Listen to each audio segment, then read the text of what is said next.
Frères et sœurs venus de toute la dynamique mulhousienne, j'ai le privilège de vous annoncer que le Seigneur est particulièrement présent parmi nous en ce moment même. Comme Moïse, qui face au buisson ardent était face au Créateur de l'univers, nous aussi nous sommes étonnés face à Dieu. Comme Abraham eut l'honneur d'accueillir l'ange du Seigneur, nous aussi nous accueillons le Christ. Comme Jacques, Pierre et Jean ont vu Jésus transfiguré, pour nous aussi, Jésus s'est tellement approché de nous que nous pouvons lui parler. Nous reconnaissons d'ailleurs que sans cette présence du Christ qui nous attire et nous interpelle, nous ne serions pas là aujourd'hui ce matin. C'est Dieu qui nous rassemble, c'est lui qui nous unit, c'est lui qui nous parle. Et sans sa grâce, aujourd'hui nous serions peu de choses. Que nos cœurs soient dans la joie et dans la paix pour ce culte que nous partageons dans la proximité avec le Christ. Amen. Et c'est donc dans l'amour et dans la joie de notre Seigneur que je vous souhaite la bienvenue et que je vous salue tous en ce dernier dimanche après l'Épiphanie, qui a pour thème, vous l'entendrez avec les textes bibliques, la transfiguration, et qui nous réunit entre membres de la dynamique mulhousienne. Alors bienvenue aux membres de toutes les paroisses, des 6 paroisses de la dynamique, puis bienvenue aussi à ceux qui nous rejoindront un peu plus tard par la vidéo, puisque Solène est venue là pour nous filmer. C'est pour ça que vous voyez les petits téléphones. Jean-Mathieu est absent ce matin parce qu'il rend service à la paroisse de Huningue, et donc il est parti faire culte à Huningue ce matin. Alors, dernière chose, on va vivre ce temps de culte. Juste après ce temps de culte, pour ceux qui le souhaitent, il y a la CCO.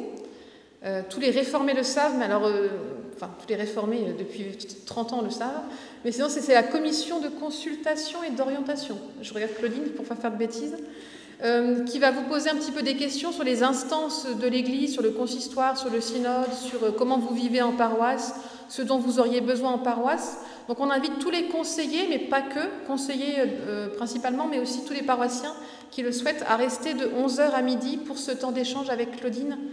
Claudine, c'est la dame en rouge, voilà, là-bas. Et c'est elle qui va mener ce temps d'échange ensuite. Elle nous vient de la paroisse de Tannes.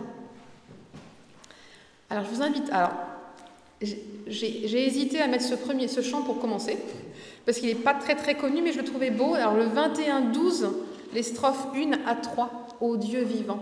C'est pour ça que vous avez des cantiques et pas des feuilles de chant, pour qu'on ait au moins les notes pour nous aider.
Nous louons notre Dieu. Un homme interroge un rabbin et lui demande « Pourquoi Dieu s'est-il révélé à Moïse dans un buisson d'épines ?» Et le rabbin répond « C'est pour nous apprendre qu'il n'existe aucun lieu de sa création qui ne soit plus habité par sa présence, même pas le plus humble des buissons d'épines. » Seigneur, ouvre nos yeux, enseigne-nous à te reconnaître tout au long de nos sentiers, dans le creux de nos journées. Quand nous marchons et quand nous nous reposons, tu poursuis ta création. Dans la prière et dans le silence, tu construis notre espérance. Tout au long de notre histoire, tu es présence et tu es mémoire.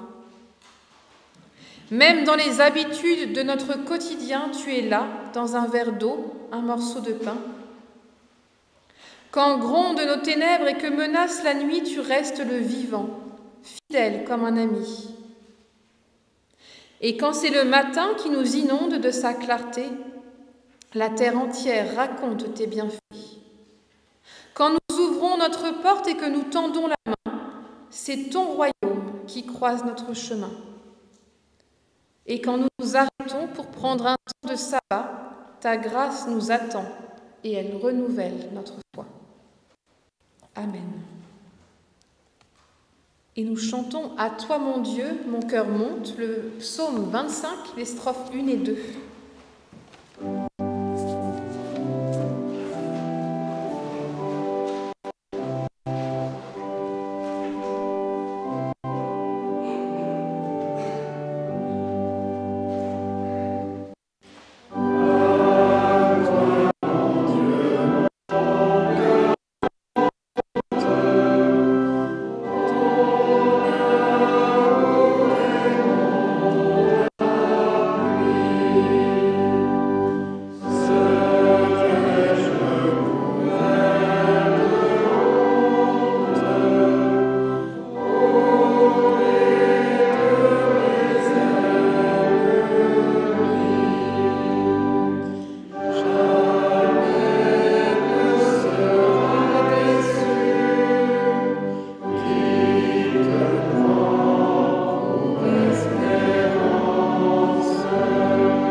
Péché.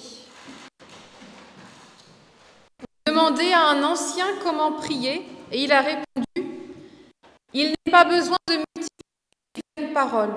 Il n'y a qu'à étendre les mains et à dire « Seigneur, comme tu veux, comme tu sais, aie pitié. Et si un combat survient, Seigneur, au secours. » Alors prions. Seigneur, prévoyez ce qui est bon pour nous. Trop souvent, nos désirs ne nous élèvent pas. Nos demandes ne nous édifient pas. Nous voulons ce matin ouvrir les mains et nous abandonner à ta miséricorde et dire avec l'Ancien « Comme tu veux, comme tu sais, aie pitié. » Et pitié de tout ce qui en nous n'est pas le fruit de notre conversion. Aie pitié de tout ce qui en nous n'est pas suscité par l'amour.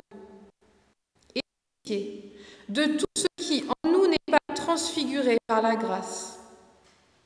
Seigneur, que ta volonté soit faite, que ta volonté soit faite dans nos mains, par nos pieds, que ta volonté soit faite dans notre cœur, que ta volonté soit faite par nos paroles, pour que ta volonté se fasse en nous et par nous. Nous tendons les mains, nous ouvrons le cœur, nous offrons nos pensées, selon ta parole. Amen.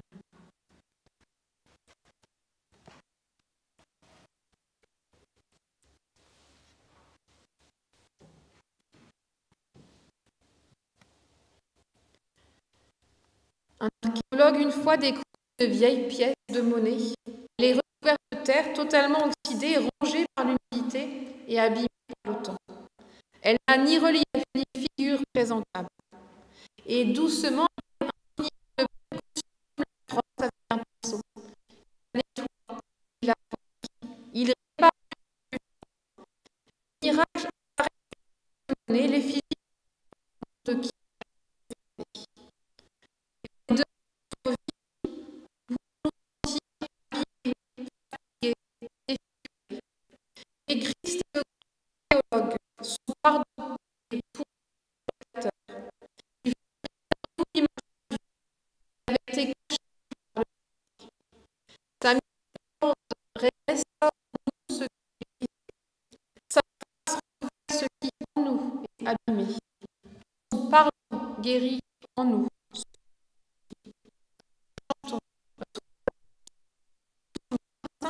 Les 3 et 4.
Seigneur, tu as les paroles.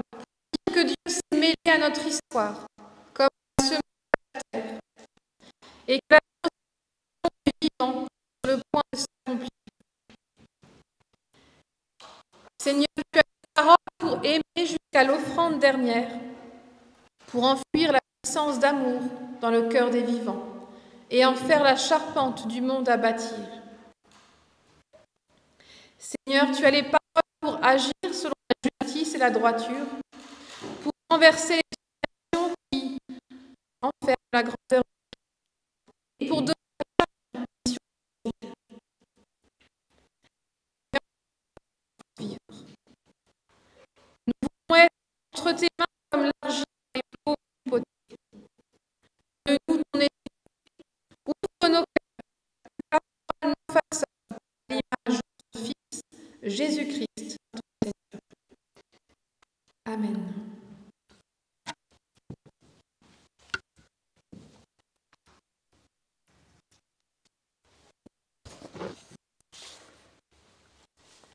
Et la première lecture pour aujourd'hui dans l'évangile de Matthieu au chapitre 17, des versets 1 à 9. 6 jours après, Jésus prend avec lui Pierre, Jacques et Jean, son frère, et les emmène à l'écart sur une haute montagne. Et il fut transfiguré devant eux. Son visage resplendit comme le soleil, ses vêtements devinrent blancs comme la lumière. Et voici que leur apparurent Moïse et Élie, qui s'entretenaient avec lui. Intervenant, Pierre dit à Jésus, « Seigneur, il est bon que nous soyons ici. Si tu le veux, je vais dresser 3 tentes, ici, une pour toi, une pour Moïse et une pour Élie. Et par là, voici qu'une nuée lumineuse les recouvrit. Et voici que dans la nuée, une voix disait, « Celui-ci est mon fils bien-aimé, celui qu'il m'a plu de choisir. Écoutez-le. » En entendant cela, les disciples tombèrent la face contre terre, saisis d'une grande crainte. Alors Jésus s'approcha. Il les toucha et il dit, « Relevez-vous et soyez sans crainte. » Alors levant les yeux, ils ne virent plus que Jésus, lui seul. Et comme il descendait de la montagne, Jésus donna cet ordre. « Ne dites mot à personne de ce qui s'est fait voir de vous, jusqu'à ce que le Fils de l'homme soit ressuscité des morts. »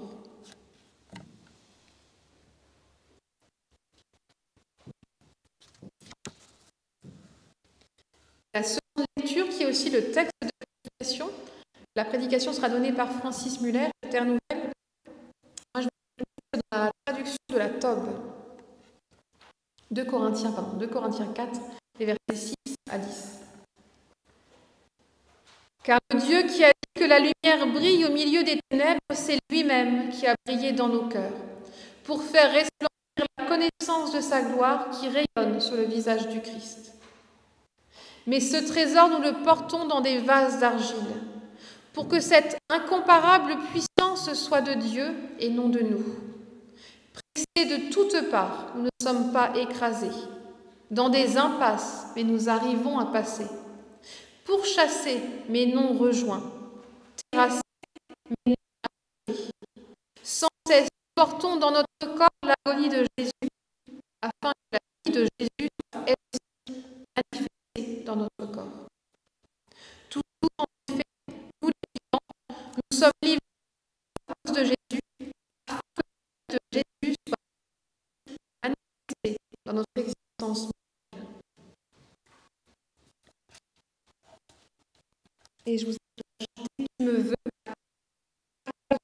07, les strophes 1 à 3.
tous et à toutes.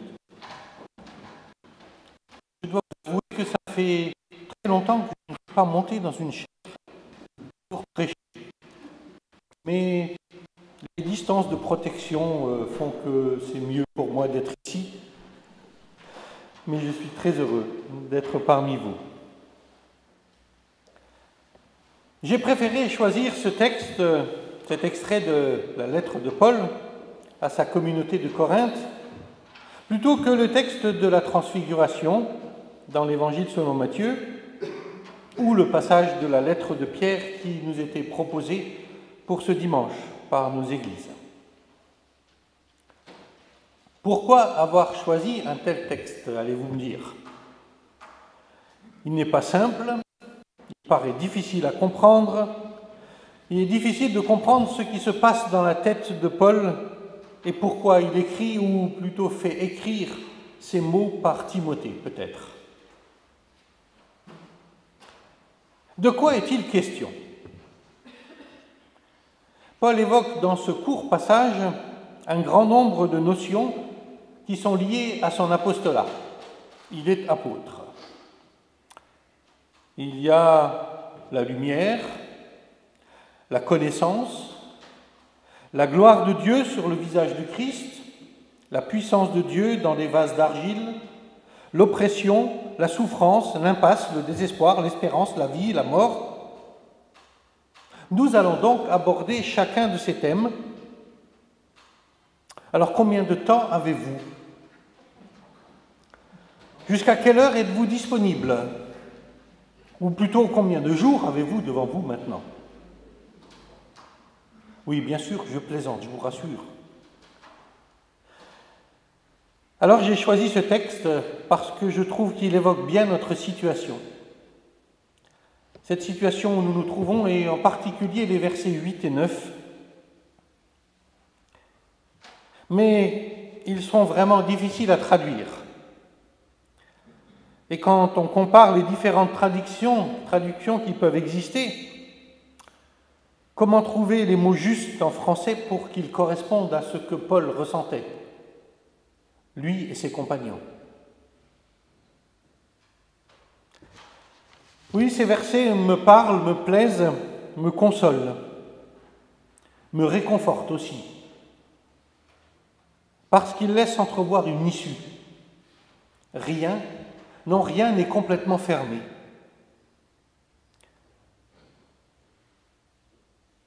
Pressé de toutes parts, mais pas écrasé. Dans l'impasse, mais pas totalement dans l'impasse. Traduit ailleurs par désemparé, mais pas désespéré. Pourchassé, mais non rejoint. Terrassé, mais pas achevé. Ou bien, autrement dit, jeté à terre, mais pas anéanti. N'est-ce pas les sentiments et peut-être les impressions que nous éprouvons en ce moment, dans cette situation de pandémie, où nos gouvernants ne savent plus trop quoi faire, tout comme nous. L'oppression, l'impasse, être désemparé, ne plus savoir comment réagir, quel chemin prendre, ne pas pouvoir vraiment envisager un avenir. Voilà ce que m'inspire effectivement la situation terrible que nous vivons depuis plusieurs mois. Revenons aux mots de l'apôtre. Il commence par le thème de la lumière. Le premier acte du Créateur a été de faire naître la lumière. C'est un acte de création qui se renouvelle dans nos vies de croyants. Chaque fois que nous laissons la lumière de Dieu briller dans nos ténèbres intérieures. Nous ne sommes pas très loin des éléments présents dans le texte de la transfiguration de l'Évangile selon Matthieu. Voilà peut-être et certainement pourquoi ce passage de la lettre aux Corinthiens a été choisi aussi pour ce dimanche. La lumière glorieuse de Dieu. Voilà ce que nous espérons conserver dans nos vies, la lumière, c'est-à-dire aussi la présence, celle de Dieu. Un peu comme Pierre veut installer un camp de fortune pour Élie et Moïse et Jésus dans le texte de l'Évangile. Oui, un moment glorieux. Et presque à l'opposé de ce contexte glorieux, Paul nous parle de la terre, de l'argile, de la boue, à partir de quoi l'humain a été créé, comme c'est raconté dans le livre de la Genèse. Le sol, la poussière, la terre, qu'y a-t-il de plus ordinaire, de plus commun ? Elle a pourtant été manipulée, façonnée par le grand potier. Et c'est en elle que le souffle de Dieu a été insufflé, pour donner un humain capable d'accueillir la connaissance de la gloire de Dieu, comme le déclare l'apôtre Paul.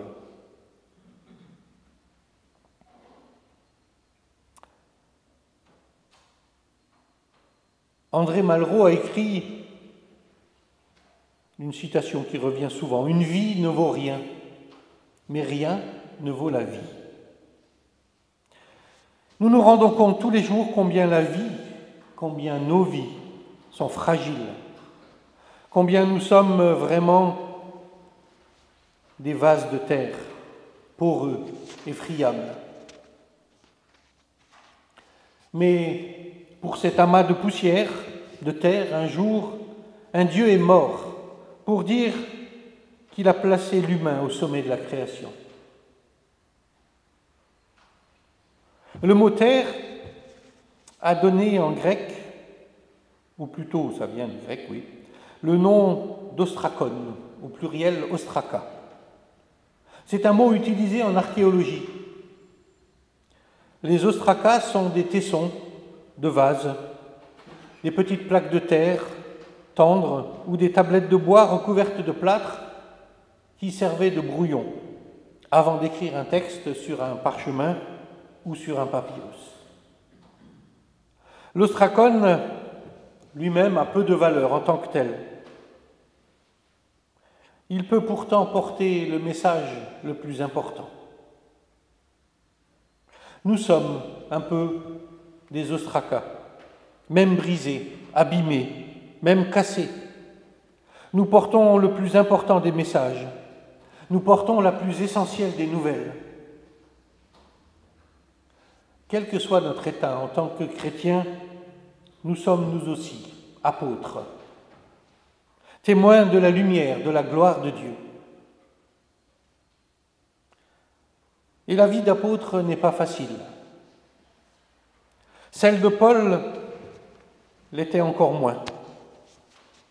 Dans le premier chapitre de cette lettre, lorsqu'il évoquait ses épreuves et celles de ses compagnons dans le ministère, Paul écrivait « Les souffrances du Christ abondent sur nous. » Et plus loin, « Nous avons été accablés à l'extrême, au-delà de nos forces. » Et dans le texte de ce jour, les voilà pressés de toutes parts, désemparés, pourchassés, terrassés.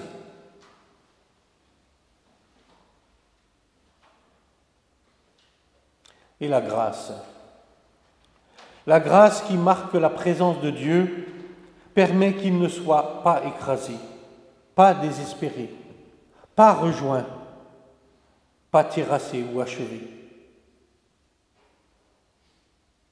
Comment expliquer cela ? Comment expliquer la grâce ? Eh bien, elle ne s'explique pas. La grâce, le réconfort, la présence de Dieu dans les épreuves ne s'expliquent pas. Ils ne peuvent que se raconter, se dire. Et donc, il n'est pas question de faire des théories à ce sujet.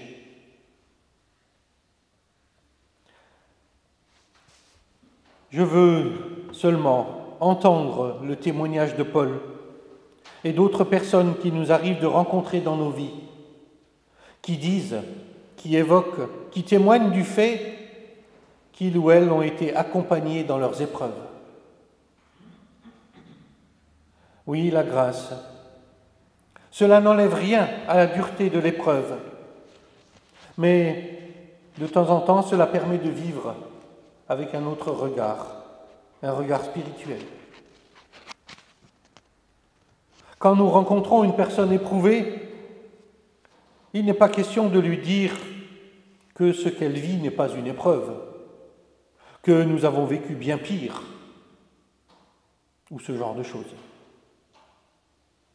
Nous pouvons simplement écouter, et écouter avec cette personne le témoignage de Paul, disant qu'il a été accompagné et qu'il a tenu bon.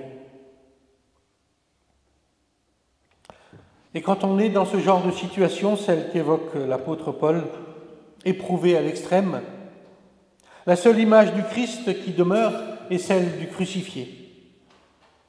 En Christ, Dieu n'a pas fait que venir jusqu'à nous.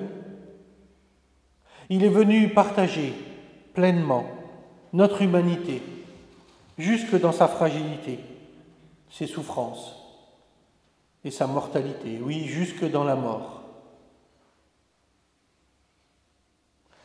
Comme l'a écrit Paul Claudel, Dieu n'est pas venu supprimer la souffrance.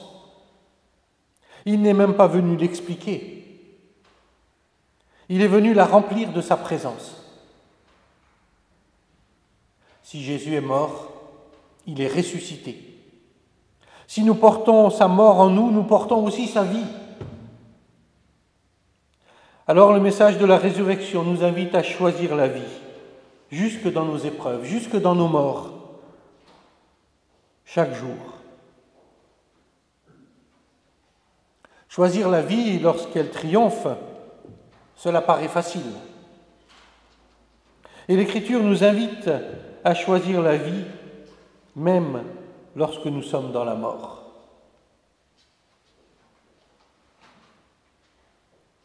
Dieu a illuminé nos cœurs afin que nous puissions à notre tour refléter la lumière de la connaissance de Dieu et faire resplendir sur les autres la gloire divine qui rayonne sur le visage de Jésus-Christ.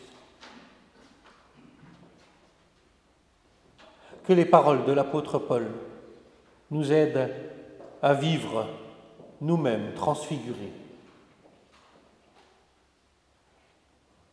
Amen.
Nous prions les uns pour les autres. Seigneur notre Dieu, nous te rendons grâce pour la parole qui nous console, nous encourage et nous exhorte. Nous t'en prions, permets que ta parole nous accompagne et nous nourrisse tout au long de cette nouvelle semaine. Que ce que nous avons reçu et vécu durant ce culte rejaillisse sur le quotidien de nos jours. Donne à chacun ce dont il a besoin pour être témoin de ta miséricorde et de ton amour. La certitude que tu es avec nous dans les bons et les mauvais jours. Seigneur, rends-nous assez disponibles et réceptifs pour percevoir ce que tu attends de nous. Rends-nous assez sensibles et ouverts à la détresse de ceux qui souffrent et qui peinent à nos côtés, afin d'être pour eux des sœurs et des frères en humanité.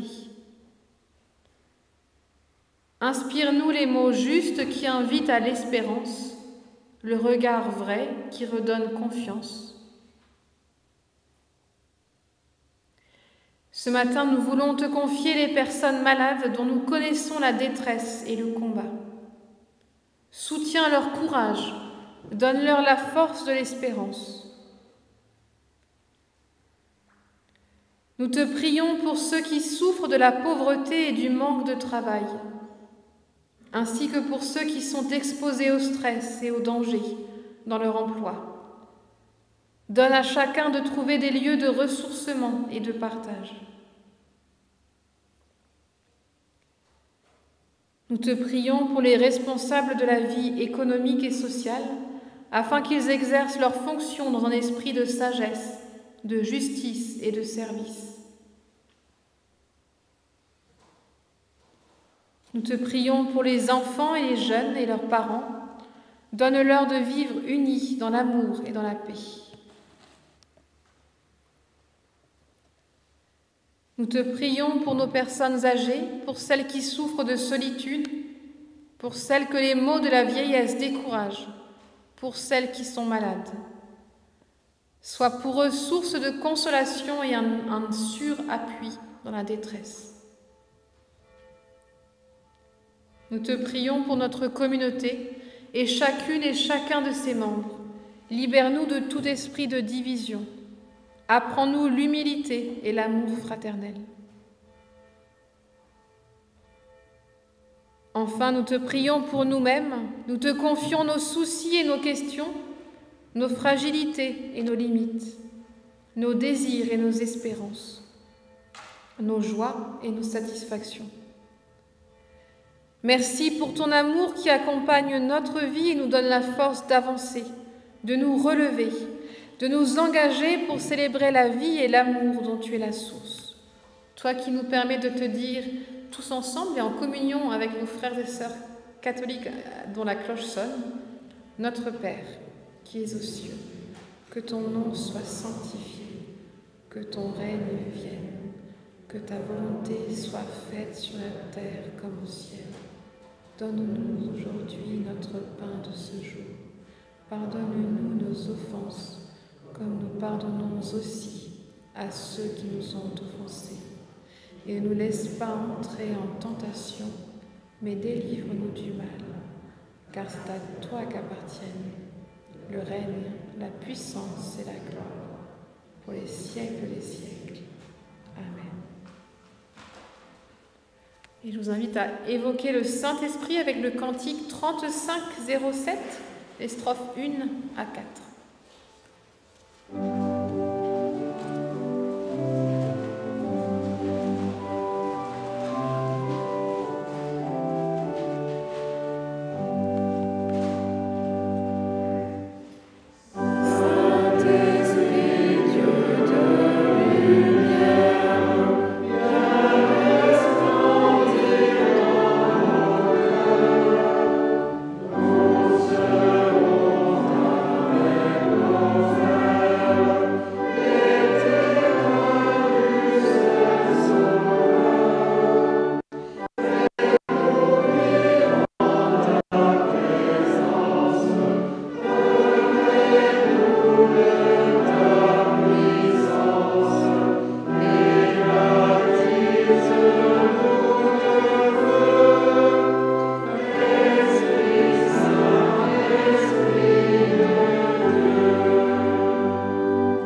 Alors c'est maintenant le moment des annonces.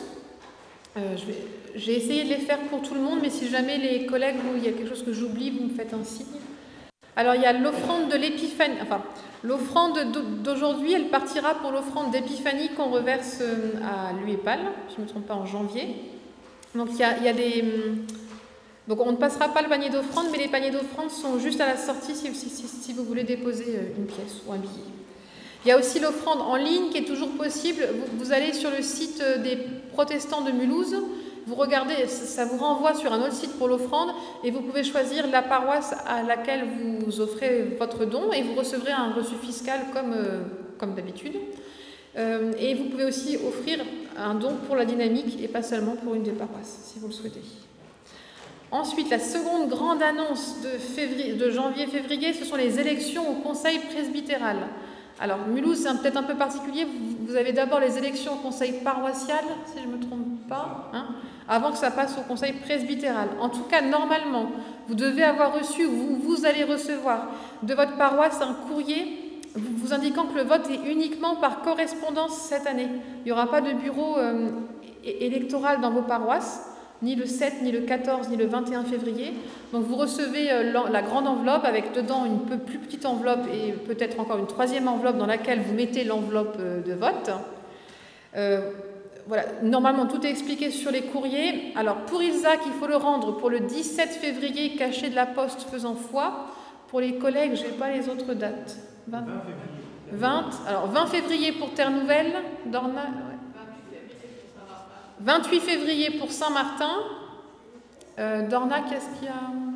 Dépouillement le 14, donc avant le 14. Voilà, donc voilà. Alors, dépouillement le 14 pour Dornac, le 20 pour Terre Nouvelle, le 28 pour Saint-Martin. Enfin, excusez-moi. Alors, attendez. Dépouillement le 14 pour Dornac, jusqu'au 20 février pour Terre Nouvelle, jusqu'au 28 février pour Saint-Martin et jusqu'au... Voilà, et dépouillement à Saint-Jean et à Ilzac, du coup, le 21 février après le culte aussi, si on n'est pas confiné d'ici là. Et Saint-Marc aussi, oui, c'est vrai, merci. Saint-Marc, Saint-Jean, Ilzac, c'est 21 février le dépouillement, du coup. Ouais. En tout cas, vous votez, même si on est confiné, vous votez, on dépouillera quand on pourra, mais l'important c'est de voter parce qu'après ça va prendre du retard sur d'autres instances sinon. Voilà. Et vous pouvez alors renvoyer par la poste, c'est plus simple, et si vous venez encore au culte, vous pouvez le déposer dans les urnes qui sont dans vos lieux de culte, je pense, ou qui vont arriver dans vos lieux de culte. Voilà. Pour vous rassurer, le bureau électoral sera tenu au minimum des personnes possibles. Enfin, nous, Elsa, il y aura 3 personnes. Vous ne pourrez pas assister au dépouillement non plus, puisqu'on est en crise sanitaire. Ensuite, il y a le CCO, dont je vous ai parlé au début du culte. À la fin de ce culte, on va juste prendre 5 à 10 minutes pour préparer les micros et autres. Ceux qui veulent rester, vous pouvez rester pour ce temps de... C'est un peu de la démocratie réformée. Hein, ça permet aux membres de la commission qui ont été mandatés par le synode de savoir un peu ce qui se passe dans les paroisses, d'avoir des remontées et puis voilà, de savoir un peu ce qui se passe. Donc si vous avez envie de rester, vous pourrez prendre la parole, on mettra un micro pour tout le monde auquel personne ne touche et on verra pour les masques encore, voilà, si vous enlevez ou pas. Oui. Ah oui. Bonne question. Claudine, est-ce que les luthériens peuvent rester? Dans la mesure où ils bossent avec nous dans la oui, mais bon. Oui, donc les luthériens peuvent rester. Mais je voulais avoir l'accord de Claudine, comme ça on est.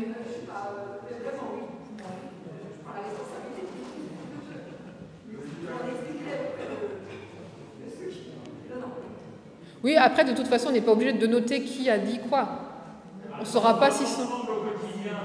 Ouais, non, mais là, je sais pas. Parce que oui, pour ceux qui ne savent pas, cette commission n'existe pas chez les luthériens. C'est pour ça qu'on se pose la question. Et chez eux, ça marche mieux, donc c'est pas important. Bon, en tout cas, ceux qui ont envie de rester, ils restent. Ceux qui ont trop peur de rester, ça peut exister aussi. Il y a des questionnaires qu'on peut vous envoyer par mail et que vous pouvez renvoyer à Claudine ou à Jean-Mathieu si besoin. Donc, si vous avez vraiment trop peur de rester, vous nous dites et on vous renvoie le déroulé. Alors, sinon, les cultes du 7 février, si on n'est pas confiné, parce que moi, j'y crois pas trop. Donc, alors, centre-ville, il y a Sainte-Seine, j'ai vu normalement dans le ralliement, à 10h15. C'est ça. Pardon? Oui, alors ça, c'est un autre débat. On va pas rentrer. Certaines paroisses ont repris la Sainte-Seine, d'autres n'ont pas repris. Effectivement, Saint-Jean a repris donc, à 10h15 au centre-ville. Terre-Nouvelle et Dornac qui font culte commun à 10h à Terre-Nouvelle. Avec Sainte-Seine. Voilà, du coup. Saint-Martin, ils font culte à 9h30. Sans Sainte-Seine. Je préciser. Saint-Marc et Ilzac, qui n'ont pas repris les Sainte-Seine, font culte à 10h.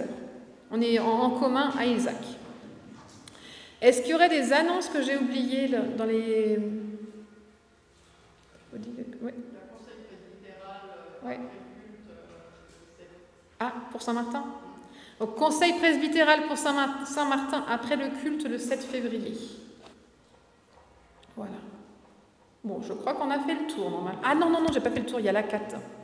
Il y a Nelly, qui a c'est une dame avec l'écharpe jaune tout au fond, là. Voilà. Qui a l'appel de l'ACAT du mois. C'est pour aider un monsieur au Rwanda qui est emprisonné depuis plus de 10 ans de manière illégale. Et il demande un procès en bonne et due forme, hein, si j'ai bien compris. Donc, elle a l'appel de l'ACAT. Je pense, l'ACAT, c'est l'Association pour l'abolition de la torture. Je ne sais jamais dans quel sens ça se dit. Voilà. Action des chrétiens pour l'abolition de la torture. Et il y a un petit appel que vous pouvez prendre, vous timbrez et vous renvoyez ça. Et c'est une sorte de pétition, voilà. Et donc Nelly est responsable avec d'autres de l'ACAT du secteur. Voilà.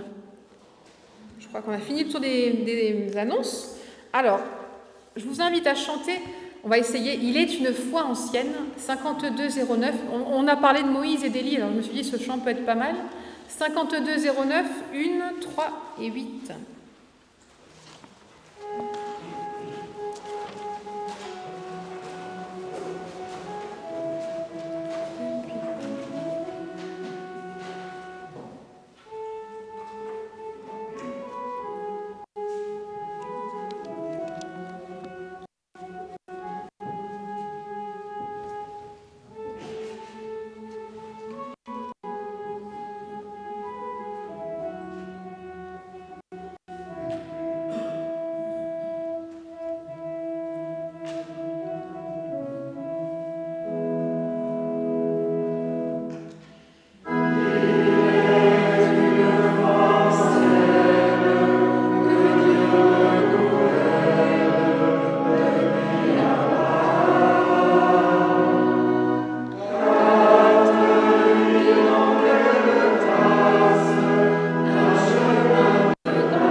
Frères et sœurs, puisons notre courage dans cette conversation entre Moïse et le Seigneur, en Exode 33. Voici ce que Moïse lui dit: « Seigneur, si tu ne viens pas toi-même avec nous, ne nous fais pas partir d'ici. » Et le Seigneur de répondre: « Je réaliserai ce que tu viens de dire, je t'accorde ma faveur, je te connais par ton nom. » Frères et sœurs, allons avec la faveur de notre Seigneur. Que son amour vous garde confiant et paisible. Que sa fidélité vous donne l'audace d'être témoin jusqu'à son retour. Que le Seigneur vous bénisse et vous garde. Amen. Et je vous invite à reprendre place pour écouter le postlude, si vous le souhaitez.